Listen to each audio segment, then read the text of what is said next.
Disfungsi seksual merupakan suatu kondisi ketika individu mengalami suatu perubahan fungsi seksual selama fase respons seksual berupa hasrat, terangsang, dan/atau orgasme yang dipandang tidak memuaskan, tidak bermakna, atau tidak adekuat. Itu menurut Nanda pada tahun 2015. Disfungsi seksual wanita adalah istilah yang digunakan untuk menggambarkan berbagai masalah-masalah seksual seperti rendahnya keinginan atau minat, berkurangnya gairah, kesulitan orgasme, dan dispareunia. Itu menurut Russell pada tahun 2010. Ada 4 fase siklus respons seksual dan disfungsi seksual yang menyertainya. Fase yang pertama, hasrat atau dorongan. Disfungsi seksual yang menyertainya seperti gangguan dorongan seksual hipoaktif, gangguan keengganan seksual, dan lain-lain. Fase yang kedua yaitu rangsangan. Disfungsi seksual yang menyertainya yaitu seperti gangguan rangsangan seksual pada wanita, gangguan erektikal laki-laki atau disebut dengan impotensi. Fase yang ketiga yaitu orgasme. Disfungsi seksual yang menyertainya yaitu gangguan orgasmik perempuan, gangguan orgasmik laki-laki, ejakulasi dini, disfungsi seksual lain karena kondisi medis umum atau zat. Fase yang keempat, resolusi. Disfungsi seksual yang menyertainya yaitu disforia pascasanggama dan nyeri kepala pascasanggama. Ada 4 jenis disfungsi seksual. Yang pertama, gangguan hasrat. Ini terdiri dari hypoactive sexual desire disorder dan sexual aversion disorder.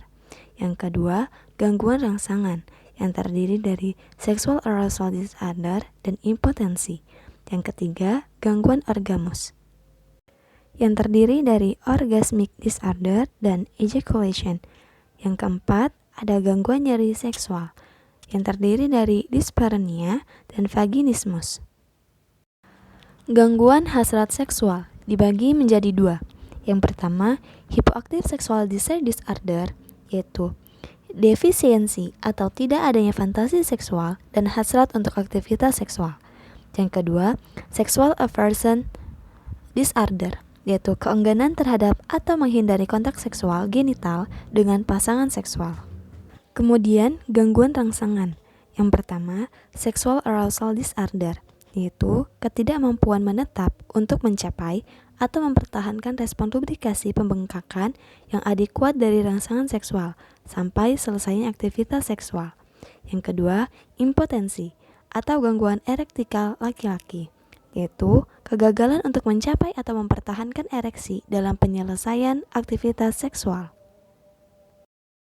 Yang ketiga, gangguan orgasme, yaitu yang pertama, female orgasm disorder, yaitu mengacu pada tidak adanya orgasme yang persisten setelah rangsangan seksual.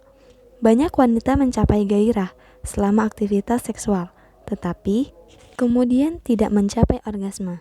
Yang kedua, ejaculation. Ini dibagi menjadi 2. Yang pertama, early ejaculation, yaitu ejakulasi yang terjadi terlalu cepat, dan delay ejaculation, yaitu kesulitan persisten dalam ejakulasi. Dan yang keempat, yaitu gangguan nyeri seksual. Contohnya, dyspareunia, yaitu nyeri yang berulang selama hubungan seksual. Yang kedua, vaginismus, yaitu kejang otot tak disengaja dari sepertiga luar vagina ke tingkat yang tidak memungkinkan terjadinya hubungan seksual. Yang ketiga, penetration disorder. Kemudian ada faktor penyebab terjadinya disfungsi seksual. Yang pertama, faktor biologis. Yang kedua, faktor psikodinamika. Yang ketiga, faktor psikososial. Yang keempat, faktor kognitif. Dan kelima, faktor hubungan. Adapun penanganan untuk disfungsi seksual. Yang pertama, obat-obatan. Yang kedua, terapi hormon. Yang ketiga, terapi perilaku. Yang keempat, terapi psikologis. Yang kelima, terapi pasangan. Yang keenam, psikoterapi. Dan masih banyak cara yang lainnya.